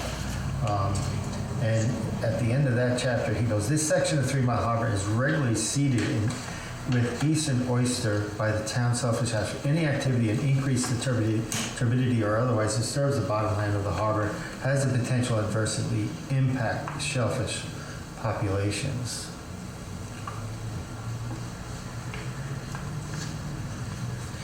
Going back into the section that I referred to, not the section, but the statement of the navigation, I also think that this dock will impact navigation. The reason I say that is, again, even though docks were, there's a moratorium since 1987, activity in the harbor has increased in certain types of activity. We have paddleboarding is very active in 3 Mile Harbor. There's a business right down the waterway from the shoreline that rents out paddleboards. These paddleboarders, and I've witnessed this many times, are paddleboarding oftentimes inside the boating channel, which is, in my opinion, very dangerous. And introducing another dock into this chokes that channel of navigation for those paddleboarders and kayakers between land and the channel.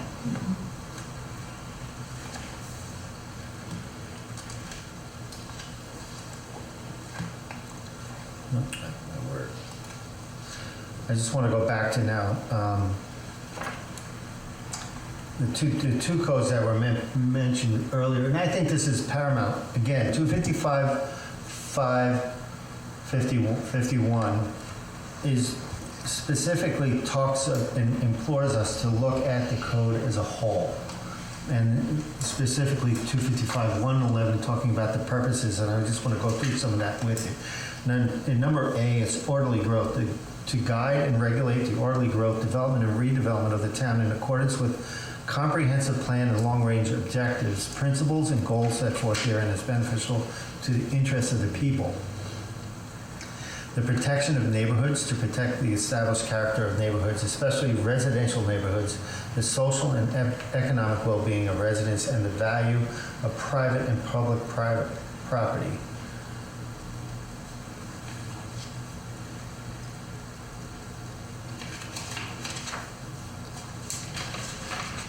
Clean water, number G, clean water to protect and promote the fisheries and resort industries of the town by perpetuating and, where necessary, restoring a healthful biological and chemical balance throughout the town's waters, including its bays, harbors, wetlands, estuaries, ponds, streams, kettle holes, other bogs, natural, all its water courses.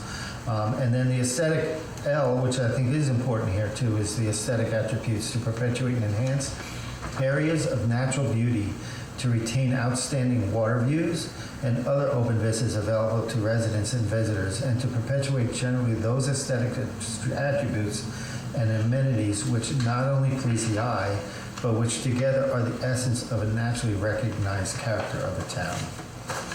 I think introducing another dock, and I think there's consistency, by the way, with looking at the moratorium in 1987 and the launching of the NRSP, which is happened to be the same year, right? So the town is looking at this in real terms, and that's what I think is important here. And this is so 255-410. The purposes, again, I'll go through this quickly. The regulations in this article are adopted to protect and perpetuate some of the town's most important natural resources. Rapid growth and development have encroached upon or despoiled many of the town's wetlands, watercourses, tidal waters, natural drainage areas, watersheds, and water recharge areas, as well as its beaches, dunes, bluffs, and other coastal areas. These natural resources, which are threatened by the town's growth, constitutes important physical, social, scenic, aesthetic, recreational, and economic attributes to the town. The provisions of this article are therefore designed to preserve and maintain these natural resources by minimizing their disturbance. Such protection will benefit the town and its people in many ways, among which are the following, and then it goes and lists other things. So I think there is consistency in the town code.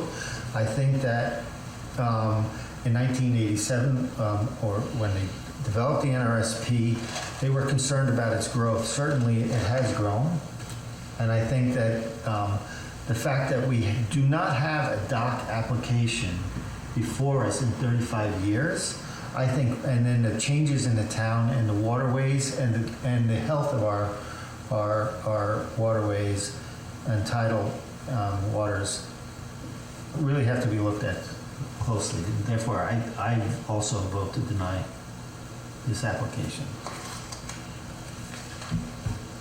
Anybody have any comments? Is we okay to join what we're all good? Good, counsel? Good. Thank you. All right.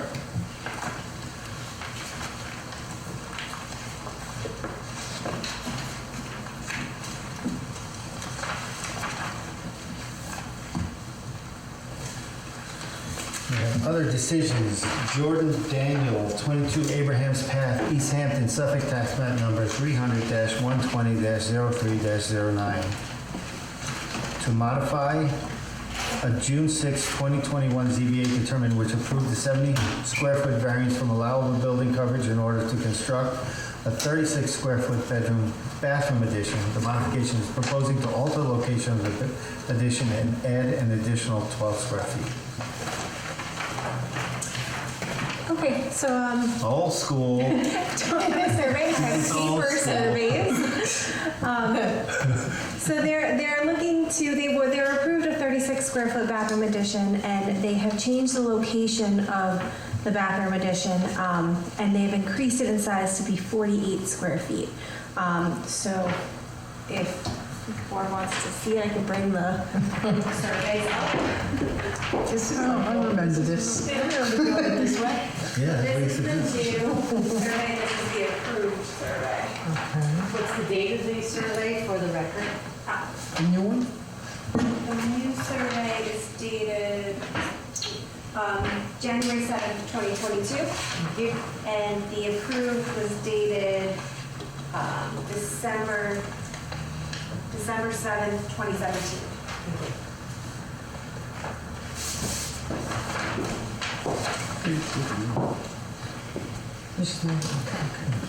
Okay, yeah. Moving from the end down to the side, right? Yeah, so it's moving from here to here. No, the opposite. Oh, from That's here. what we approved, and they wants to bring it on the side and Right. increase it by 12 square feet. 3 by 4. It is over an area where there is an existing deck, so it wouldn't increase the total coverage.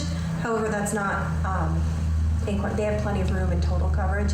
The variance was for building coverage. But they're also increasing the variance, is that correct? Yes, they're increasing the variance. They're approved a 36 square foot variance.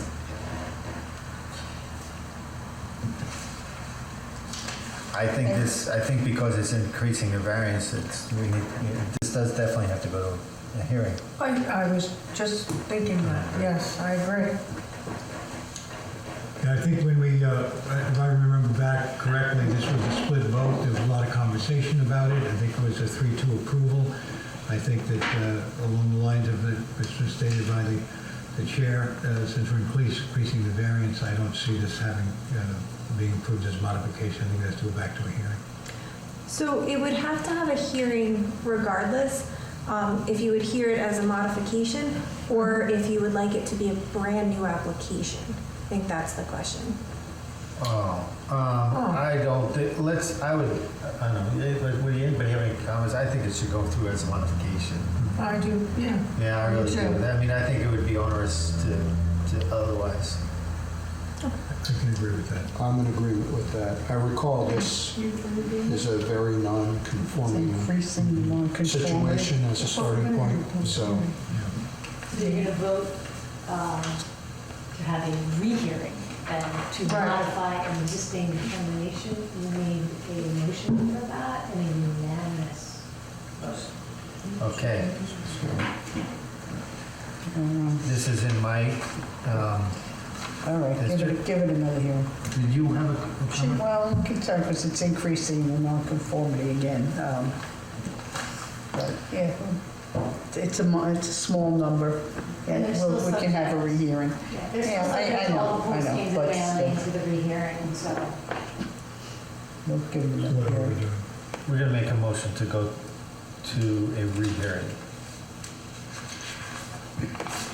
Jordan Daniel, 22 Abraham's Path, East Hampton, Suffolk, tax map number 300-120-03-09, and make a motion to have the modification proceed as a rehearing.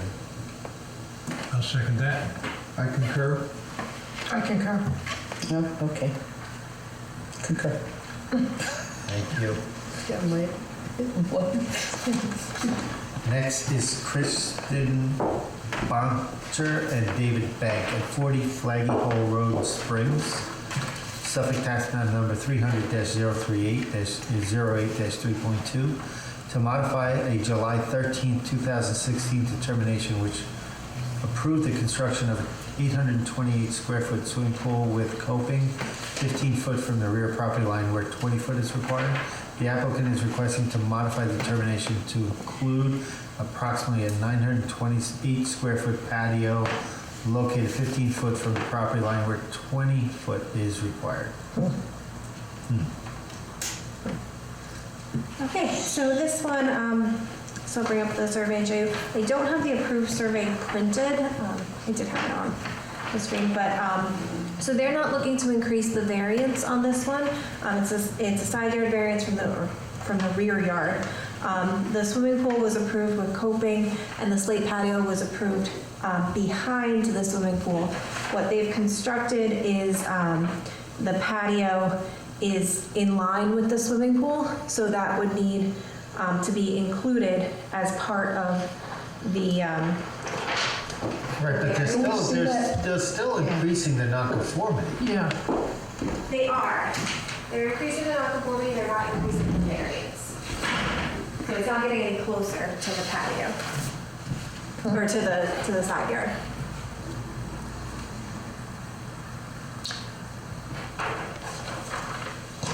And this is already built? Yes, it's as built. And did we require mitigation on the original approval? There was not mitigation on the original approval. They actually came forward, they're requesting an extension of time tonight as well on their approval. They've done everything, it's been constructed, but Or deny. So, unanimous.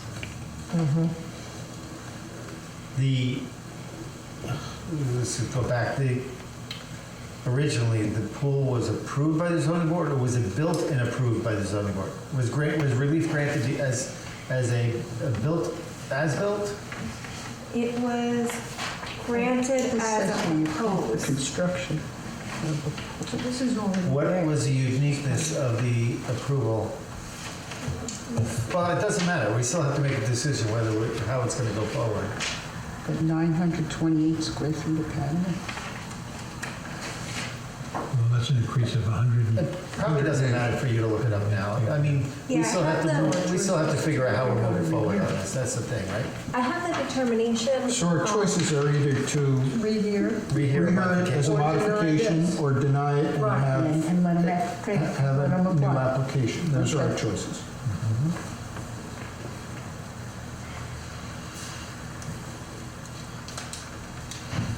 Any suggestions?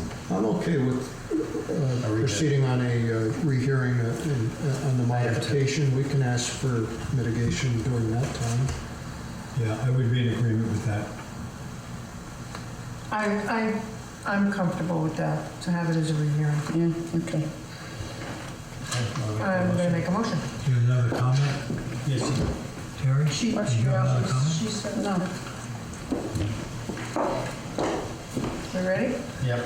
In the matter of Pearson Boncher and David Bank, 40 Flagging Hole Road in Springs, Suffolk County Tax Map Number 338-8-3.2, I make a motion that it go to rehearing. Second. I'll concur. I concur. I concur. Thank you. We next have Mohammed Grima, 425 Cranberry Hole Road, Mohammed Grima. Amagansett, Suffolk Tax Map Number 300-128. There's 01-32.1. We remember this well because we recently made a decision. It has not been written up as a resolution. I think council will direct us or introduce us to us. Sure, so the board made its, Hold on, time out. I'm never told I'm not loud enough, so that's why. The board had its oral deliberation last week. It was a 3-2 split to deny the application. The applicant's counsel has reached out, and after reviewing the public hearing and the work session, he has asked the board to consider reopening the record. There was a 2-page letter. I'm not going to read it to you because technically the record is closed, so you really can't consider it. You'd have to reopen the record. But I have no problem telling you that the letter does reflect that the applicant is continuing in good faith and has a willingness to further reduce the size of the project, including the house and the pool. And rather than either withdraw the application, bring in Article 78, or seek a modification if a determination is written, in order to be efficient, the applicant is requesting time to reopen the record to present additional materials to the board. This is kind of the sweet spot for him because you have an oral discussion, but you don't have a written decision yet from which you can appeal from. So it is up to the board. I would say it should be unanimous. If you wish to reopen this record to permit additional submissions, I would put a tight time frame on it, but that's ultimately up to the board. I did write a note to council expressing some concerns I had about this, and there were several. Most of them came back, though. First, I wanted to know if we were at this point putting the decision we made last week behind us, if it was still intact, and he said we were not. We were not vacating the No, decision. it would be stayed at this Would point. be stayed at this point. And my question was, if additional material is presented to the board, how is the public served in reviewing that material, other than the fact that it went on our website? Does the public get a fair shot at deciding what new information came in, especially if it was going to influence our decision? So if there's sway to vote in either direction, is the public served well on this? In other words, public hearing, and we had our decision and we had a discussion, the public is fully involved. At this point, are we eliminating the ability for the public to be involved because the only way they get access is through the website?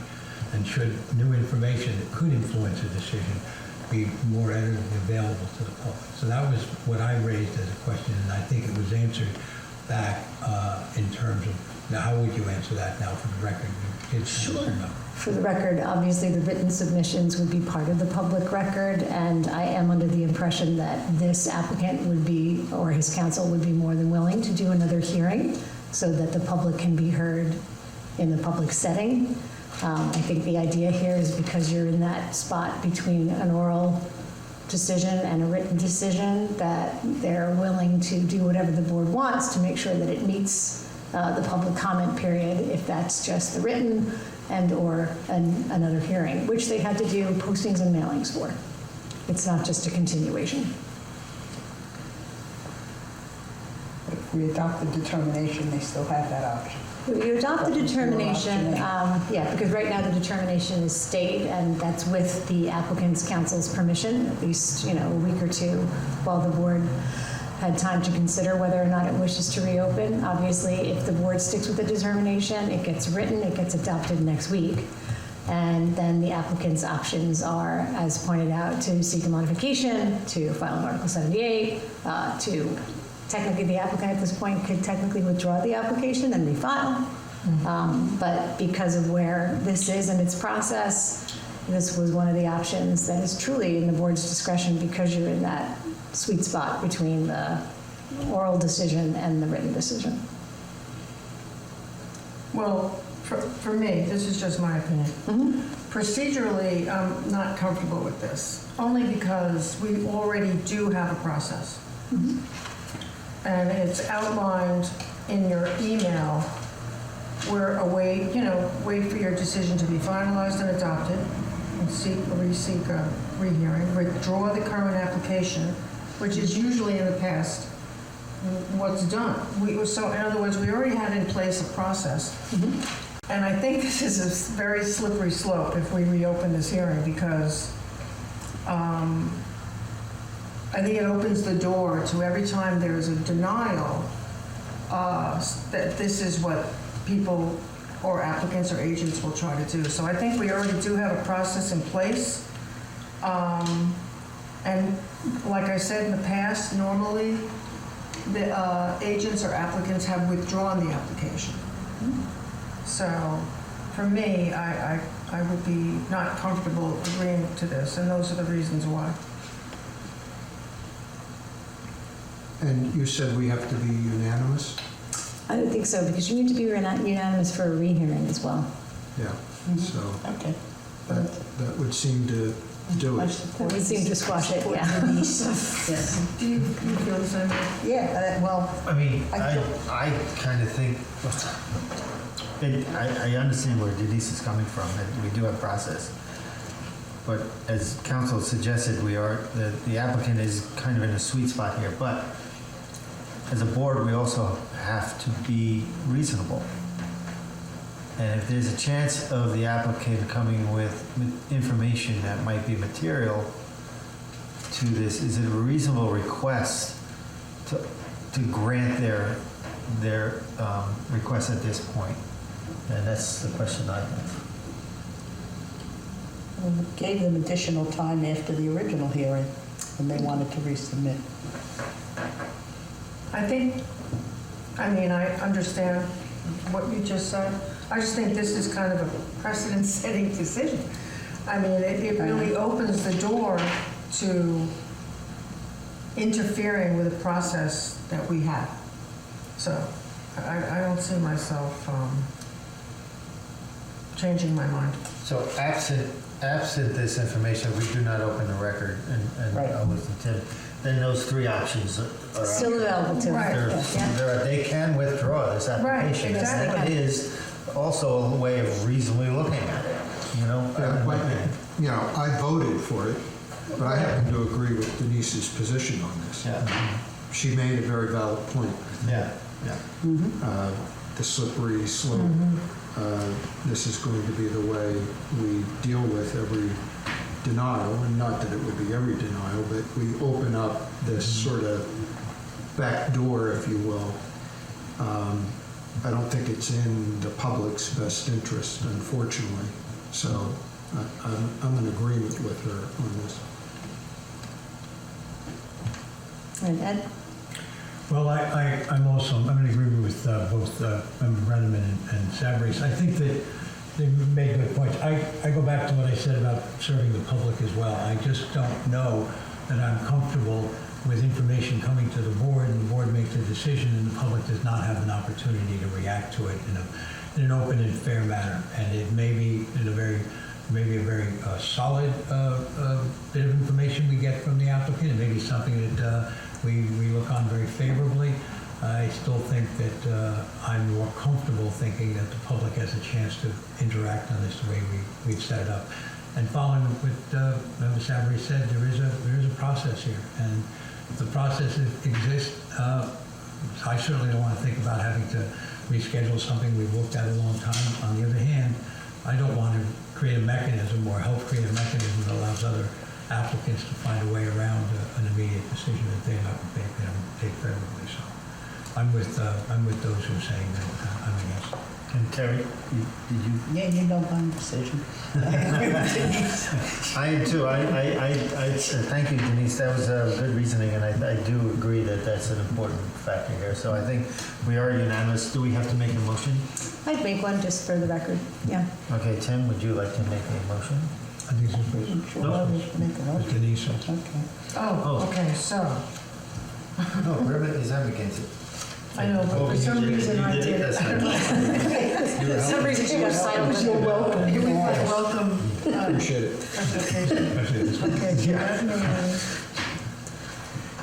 so we're really not agreeing to reopen the hearing?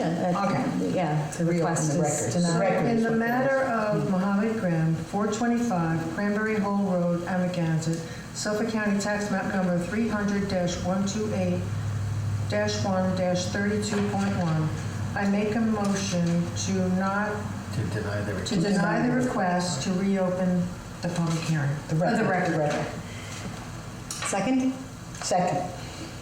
I concur. I concur. I concur. Very Thank you. good, thank you.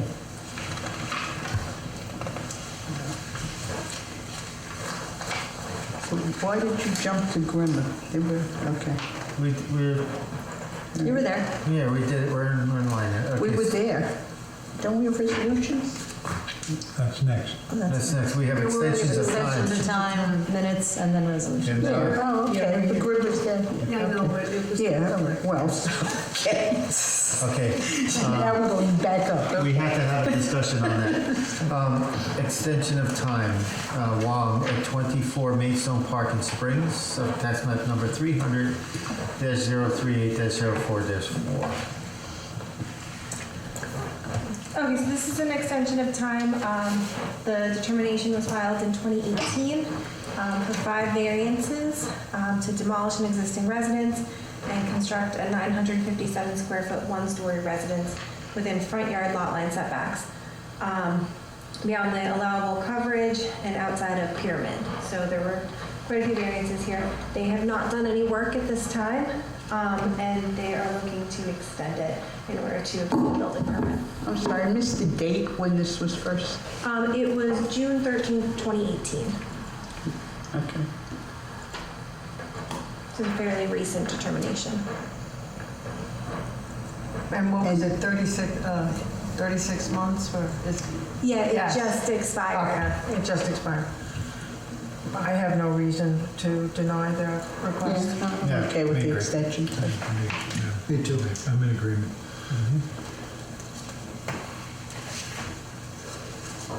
Next is Christian Boncher and David Bank at 40 Flaggy Hole Road in Springs. Suffolk tax map number 300-038-8-3.2. The extension of time to obtain a certificate of occupancy.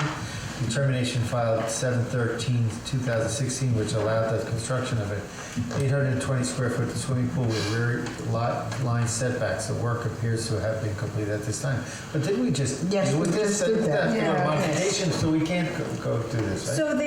So their permit has expired. They're requesting an extension of time. Oh, this is an For the extension of pool. time. This is All for right, the we pool. got For the pool. Yeah, The yeah. rehearing is Yeah. going to be on the That patio. makes sense. Yes, so I this would agree is, with that. Okay, but they can't get a certificate of occupancy. That'll be delayed. that'll be delayed until they deal with the Yeah, patio okay, situation. okay. But this is to extend the 2016 permit for the pool. 2016, okay. Okay, yeah. I'm okay with it. that. Yeah, I am as well. Thank you too. It's sort of an odd situation.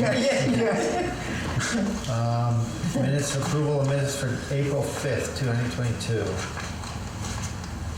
Member Berger is our designated minutes person. Did we have to vote on the extension of time? Yeah, you should vote. I mean, do we vote? Oh, we don't, you're gonna write it up? Yeah. And then we'll Then we formalize it? adopt Okay. Yeah. It's getting late. Okay. It is. All right, so for minutes approval, I make a motion to approve the draft minutes for April 5th, 2022 for the East Hampton Town Zoning Board of Appeals. Second. I concur. I concur. I concur. Thank you. Now we have resolutions. Now you can. Okay. Resolutions. We have 4 of them.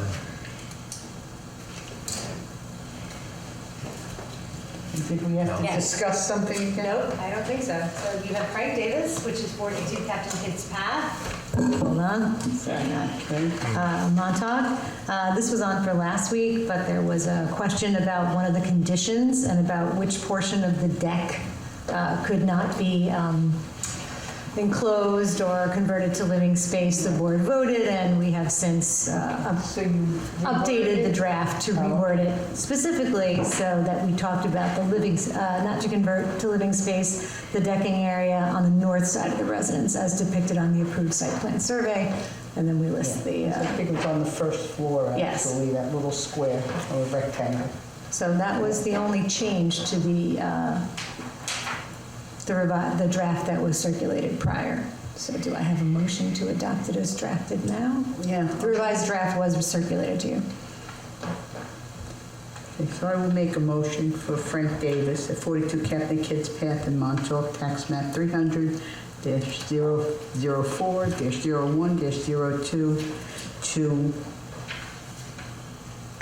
Adopt the determination. Adopt the determination As drafted. as written. Has been, yes, I'm sorry. Actually, it's adopting the resolution amending. The resolution amending determination as written.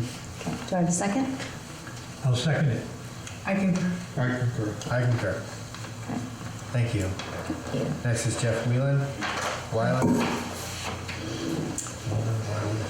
This draft was also circulated last week. This is a newer determination. This is for a natural resources special permit and 1 variance to construct a second-story addition from freshwater wetlands where 100 setback is required and any other relief necessary.